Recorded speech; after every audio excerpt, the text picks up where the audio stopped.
তুমি আসছ তুমি কেমন চলবে ঘর রହୁଛି বলে আরে তো সান বাবা কହୁଥିଲେ তু এই এরিয়া রে রହୁଛୁ আচ্ছা। ଲୋକମାନଙ୍କୁ ପଚାରି ପଚାରି ତୋରି ପାଖକୁ ଚାଲି ଆସିଲି মা তুমি গাঁর এত বার তো ভোক হউতো ନାଇଁ ନାଇଁ ନାଇଁ ଭୋକ ଭୋକ କିଛି ନା କିଛି ଖାଇବିନି তোর লক্ষ্য হচ্ছে সর্বত গ্লাস পিব যা দেরিকা সর্বত গ্লাস তুমি বউ ঘরে আরে ନାଇଁ রে ଖାଇବା ପିଇବା ମୋର କିଛି ଦରକାର ନାହିଁ ଗୋଟେ ଜରୁରୀ କାମ ପଡ଼ିବାରୁ ଆସିବାକୁ ବାଧ୍ୟ ହେଲି ଜାଣିଛୁ ସୁରଜର ନା ଆକ୍ସିଡେଣ୍ଟ ହେଇଯାଇଛି এই ভুবনেশ্বর গোটে মেডিকালে সে আইসিইউ ভিতরে ଅଛି হ্যাঁ মু টিচার বলছিবি না না না বেশি কিছু দরকার নাই হ্যাঁ কম শুনছি ক ক ক অসু এ অসু আরে ডাক্তার মানে কହୁଛନ୍ତି 2 লক্ষ টাকা দরকার এ অসু তু মতে যেমিতি হেলে 2 লক্ষ টাকা দে রে আরে বাবা মোবাইল তো টঙ্কা দেবি মু টঙ্কা তিয়ারি মেশিন কেতে কষ্ট করে কেতে পরিশ্রম করে টঙ্কা রোজগার করুছে অত স্থান মতে নো নো অসু আরে কোন কথা তো পাই জরুরি কোন কামটা তো পাই জরুরি হে অসু তু মতে 2 লক্ষ টাকা দে রে তু মতে এতে টিকে দয়া কর এই ইউজলেস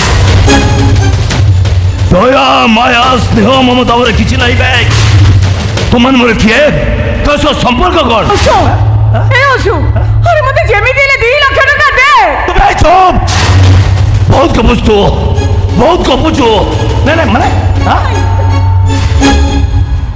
বলেছিল জানিছু সুরজর আক্সিডেন্ট হয়ে যাইছি শুনছো অ্যাক্সিডেন্ট হয়েছে মাই গড এপর্যন্ত কথা জনেন কাইকি কোটি অছি মো সান ভাই কোন করুছি সে এই ভুবনেশ্বর গোটে মেডিকালে আইসিইউ ভিতরে ଅଛି শুনে যাইছি রে মাই গড জানিছু ডাক্তার মানে কହୁଛନ୍ତି 2 লক্ষ টাকা দরকার এই ওষুধ মতে যেমিতি হেলে 2 লক্ষ টাকা দে রে এ বাবা মোবাইল তো টঙ্কা দেবি টঙ্কা কোন গছর ফল কেতে কষ্ট করে কেতে পরিশ্রম করে টঙ্কা রোজগার করুছে অত স্থানতে নো নো দে না না এই ওষুধ হ্যাঁ কোন হ্যাঁ হেই রক ভাই নিজ লোক সহ কথা পরে কথা রক শুনিছ না মতে 2 লক্ষ টাকা দে রে 2 লক্ষ নাই শর্মা নাই তাহলে লক্ষ টাকা দউনো লক্ষ বি নাই তাহলে 50,000 দেইতা মু তোকে সুজি দেবি কহলা নিজ লোক টাকা সুঝিব সুঝিবা দরকার নাই সত্য কইছি শর্মা 50,000 বি নাই তাহলে 50,000 কোড সুদি আন দউনো শর্মা এটা ভুবনেশ্বর এটি বিনা মর্গেজে টঙ্কা দব কি হ্যাঁ কোন কইলু মর্গেজ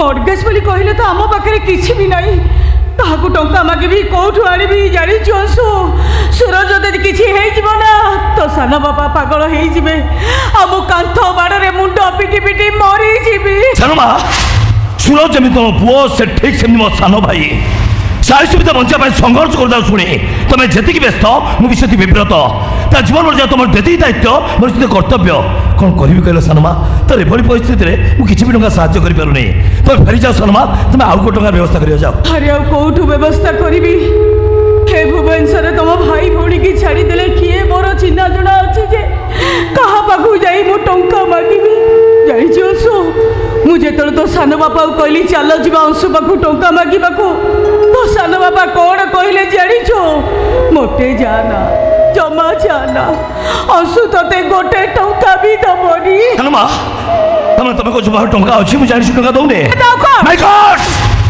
এতে বড় চাকরি করিଛୁ মাসକୁ লক্ষ লক্ষ টাকা রোজগার করুଛୁ তো সাନ ଭାଇର ମେଡିକାଲ ଖର୍ଚ୍ଚ ପାଇଁ 2 ଲକ୍ଷ ଟଙ୍କା ତୁ ଦେଇପାରୁନୁ মনে পকারে অংশু তো পাঠ পড়া বেড়ে যেতবে টঙ্কার অভাব পড়িছিলা এই সুরজ তা পাঠ পড়া বন্ধ করে দেই গ্যারেজ রে কাম করি তোরি পাখକୁ টঙ্কা পঠাউতিলা শর্মা অতীতরে কোন করিছ বলি এটি তো ব্ল্যাকমেল করুছ তু সেমিতি কাই ভাবুଛୁ যোউটা সত মু কেবল সেই কথা হি কହୁছি তবে ভাই ভৌণী আজি প্রমাণ করিদেল এ দুনিয়ারে ধর্ম নাহি দানর এটি প্রতিদান নাহি সাহায্যর এটি সহানুভূতি ভি নাই আর কোন তম মনক পাই করিছিলে তম মনক মন শান্তি হেই থান্তা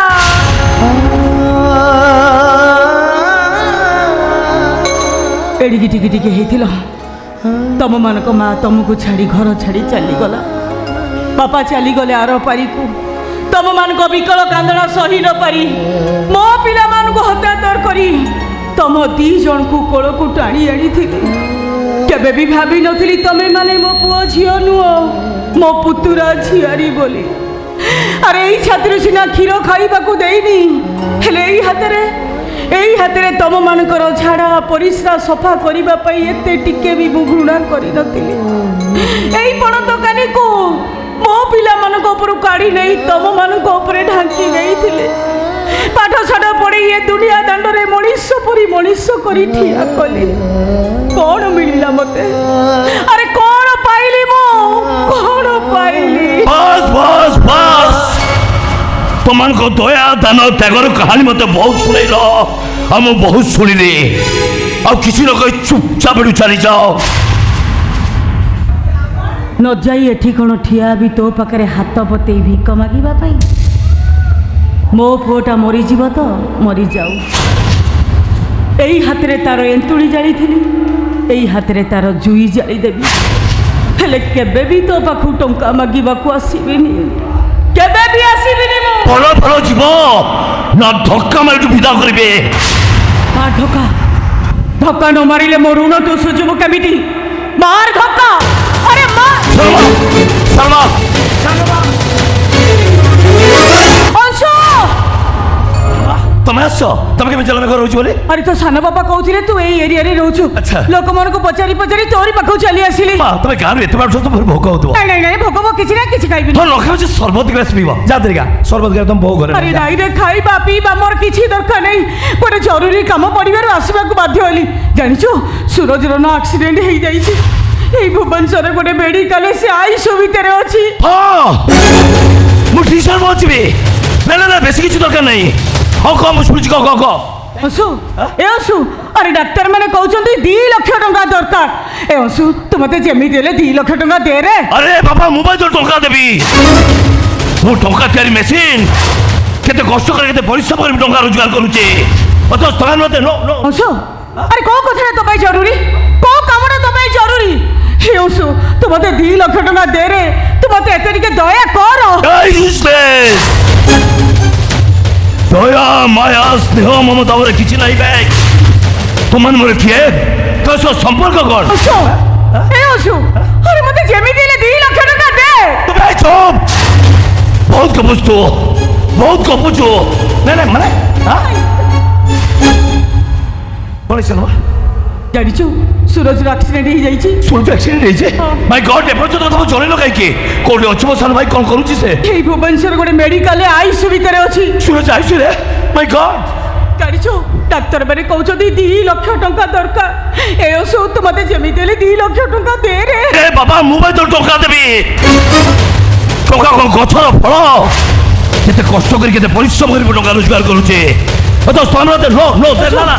ଏ ଅଂଶୁ, କ'ଣ? ହେଇ ରଖ ଭାଇ, ମୁଁ ନିଜ ଲୋକ ସହିତ କଥା ପରେ କଥା ବି ରଖ। କ'ଣ ଶର୍ମା? ମତେ 2 ଲକ୍ଷ ଟଙ୍କା ଦେ ରେ। 2 ଲକ୍ଷ? ନାଇଁ ଶର୍ମା ନାଇଁ। ତାହେଲେ ଲକ୍ଷ ଟଙ୍କା ଦଉନୁ? ଲକ୍ଷ ବି ନାଇଁ। ନହେଲେ 50,000 ଦେଇଥା, ମୁଁ ତତେ ସୁଝିଦେବି। କ'ଣ ହେଲା? ନିଜ ଲୋକ ଟଙ୍କା ସୁଝିବ? ସୁଝିବା ଦରକାର ନାହିଁ। ସତ କହୁଛି ଶର୍ମା, 50,000 ବି ନାହିଁ। ତାହେଲେ 50,000 କୋଉଠୁ ସୁଧି ଆଣି ଦଉନୁ? ଶର୍ମା ଏଇଟା ଭୁବନେଶ୍ୱର। ଏଠି ବିନା ମର୍ଗେଜ ଟଙ୍କା ଦବ କିଏ? କ'ଣ କହିଲୁ? ମର୍ଗେଜ? ମର୍ଗେଜ ବୋଲି କହିଲେ ତ ଆମ ପାଖରେ କିଛି ବି ନାହିଁ। କାହାକୁ ଟଙ୍କା ମାଗିବି, କୋଉଠୁ ଆଣିବି? ଜାଣିଛୁ ଅଂଶୁ, ସୁରଜ ଯଦି କିଛି ହେଇଯିବ ନା, ତ ସାନ ବାପା ପାଗଳ ହେଇଯିବେ ଆଉ ମୁଁ କାନ୍ଥ ବାଡ଼ରେ ମୁଣ୍ଡ ପିଟି ପିଟି ମରିଯିବି। ଶର୍ମା ସୁରଜ ଯେମିତି ତମ ପୁଅ, ସେ ଠିକ୍ ସେମିତି ମୋ ସାନ ଭାଇ। ସାଇ ସୁବିଧା ବଞ୍ଚିବା ପାଇଁ ସଂଘର୍ଷ କରୁଥାଉ ଶୁଣି ତମେ ଯେତିକି ବ୍ୟସ୍ତ, ମୁଁ ବି ସେତିକି ବିବ୍ରତ। ତା ଜୀବନ ମରିଯାଉ ତମର ଯେତିକି ଦାୟିତ୍ୱ, ମୋର ସେତିକି କର୍ତ୍ତବ୍ୟ। କ'ଣ କରିବି କହିଲ ସାନମା? ତୋର ଏଭଳି ପରିସ୍ଥିତିରେ ମୁଁ କିଛି ବି ଟଙ୍କା ସାହାଯ୍ୟ କରିପାରୁନି। ତମେ ଫେରିଯାଅ ସାନମା, ତମେ ଆଉ ଗୋଟେ ଟଙ୍କା ବ୍ୟବସ୍ଥା କରିବା ଯାଅ। ଆରେ ଆଉ କୋଉଠୁ ବ୍ୟବସ୍ଥା କରିବି? ହେ ଭୁବନେଶ୍ୱରରେ ତମ ଭାଇ ଭଉଣୀକି ଛାଡ଼ିଦେଲେ କିଏ ମୋର ଚିହ୍ନା ଜଣା ଅଛି ଯେ କାହା ପାଖକୁ ଯାଇ ମୁଁ ଟଙ୍କା ମାଗିବି? ଜାଣିଛୁ ଅଂଶୁ, ମୁଁ ଯେତେବେଳେ ତୋ ସାନ ବାପାକୁ କହିଲି ଚାଲ ଯିବା ଅଂଶୁ ପାଖକୁ ଟଙ୍କା ମାଗିବାକୁ, ତୋ ସାନ ବାପା କ'ଣ କହିଲେ ଜାଣିଛୁ? ମୋଟେ ଯାନା, ଜମା ଯାନା। ଅଂଶୁ ତତେ ଗୋଟେ ଟଙ୍କା ବି ଦବନି। ସାନମା ତମେ କହୁଛ ବାହାର ଟଙ୍କା ଅଛି, ମୁଁ ଜାଣିଛୁ ଟଙ୍କା ଦଉନି।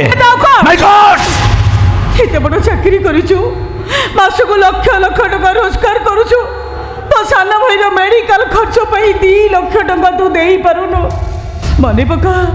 ମନେ ପକାରେ ଅଂଶୁ, ତୋ ପାଠ ପଢ଼ା ବେଳେ ଯେତେବେଳେ ଟଙ୍କାର ଅଭାବ ପଡ଼ିଥିଲା, ଏଇ ସୁରଜ ତା ପାଠ ପଢ଼ା ବନ୍ଦ କରିଦେଇ ଗ୍ୟାରେଜରେ କାମ କରି ତୋରି ପାଖକୁ ଟଙ୍କା ପଠାଉଥିଲା। ଶର୍ମା ଅତୀତରେ କ'ଣ କରିଛ ବୋଲି ଏଠି ଏତେ ବ୍ଲାକମେଲିଂ କରୁଛ? ତୁ ସେମିତି କାହିଁ ଭାବୁଛୁ? ଯୋଉଟା ସତ ମୁଁ କେବଳ ସେଇ କଥା ହିଁ କହୁଛି। ତମେ ଭାଇ ଭଉଣୀ ଆଜି ପ୍ରମାଣ କରିଦେଲ ଏ ଦୁନିଆରେ ଧର୍ମ ନାହିଁ, ଦାନର ଏଠି ପ୍ରତିଦାନ ନାହିଁ। ସାହାଯ୍ୟର ଏଠି ସହାନୁଭୂତି ବି ନାହିଁ। ଆଉ କ'ଣ ତମମାନଙ୍କ ପାଇଁ କରିଥିଲେ ତମମାନଙ୍କ ମନ ଶାନ୍ତି ହେଇଥାନ୍ତା।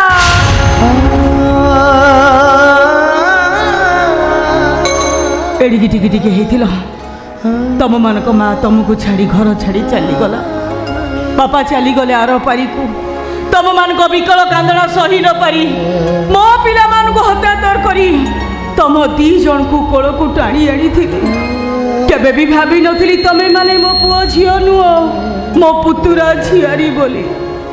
ଆରେ ଏଇ ଛାତିରୁ ସିନା କ୍ଷୀର ଖାଇବାକୁ ଦେଇନି, ହେଲେ ଏଇ ହାତରେ ତମମାନଙ୍କର ଝାଡ଼ା ପରିସ୍ରା ସଫା କରିବା ପାଇଁ ଏତେ ଟିକେ ବି ମୁଁ ଘୃଣା କରିନଥିଲି।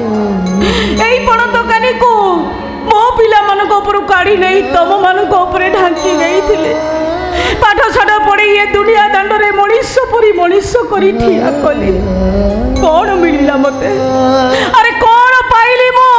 କ'ଣ ପାଇଲି? ବାସ୍ ବାସ୍ ବାସ୍, ତମାନଙ୍କ ଦୟା ଦାନ ତ୍ୟାଗର କାହାଣୀ ମତେ ବହୁତ ଶୁଣେଇଲ, ଆଉ ମୁଁ ବହୁତ ଶୁଣିଲି।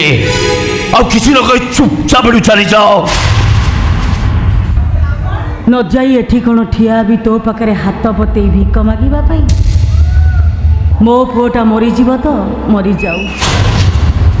ଏଇ ହାତରେ ତାର ଏନ୍ତୁଳି ଜାଳିଥିଲି, ଏଇ ହାତରେ ତାର ଜୁଇ ଜାଳିଦେବି। ହେଲେ କେବେ ବି ତୋ ପାଖକୁ ଟଙ୍କା ମାଗିବାକୁ ଆସିବିନି, କେବେ ବି ଆସିବିନି। ମୁଁ ଭଲ ଭଲ ଯିବ ନା ଧକ୍କା ମାରି ବିଦା କରିବେ? ମା ଧକ୍କା ନ ମାରିଲେ ମୋ ଋଣ ତୁ ସୁଝିବୁ କେମିତି? ମାର ଧକ୍କା। ଆରେ ମା। ଶର୍ମା